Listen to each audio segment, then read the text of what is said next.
The moratoriums are just part of the president's plan for tackling the pandemic.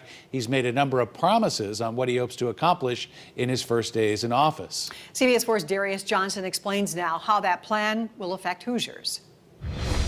And I'll be proud to carry the banner. Now that the 46th president of the United States has taken office, it's time to fulfill the promises Joe Biden has made throughout his campaign. When it comes to COVID-19, he hopes to rejoin the World Health Organization and issue a mask mandate on federal property and interstate travel. The new mask mandate is probably unlikely to make a major dent in Indiana's numbers on a daily basis, since we've been living under a mask mandate for a while. But I do think that nationally, we probably will see some impact. The next proposal on President Biden's list is to extend the nationwide restrictions on evictions and foreclosures. Obviously, anybody that's out of work and is unable to pay their rent will benefit from not having an eviction notice given to them.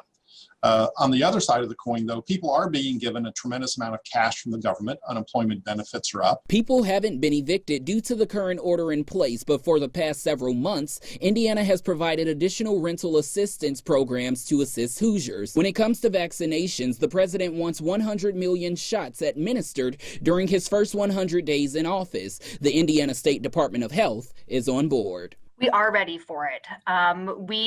Our sites that are currently vaccinating have the ability to double, some of them triple the amount of throughput that they're doing. In addition, the president wants to create more vaccination sites, increase supply, and get the National Guard to assist with mobile sites. Again, Indiana is ready, but to make this happen, they need more vaccines. So we already have mass vaccination sites across the state. They're just not having those super high numbers, and it's because of the amount of vaccine that we're receiving. Right now, the state says they are advising local health departments not to hold back any vaccines. Use them as soon as you get them. Reporting in Indianapolis, I'm Darius Johnson. President Biden says that he also plans to use the Defense Production Act to maximize the manufacturing of the vaccine and boost production of other medical supplies. We'll have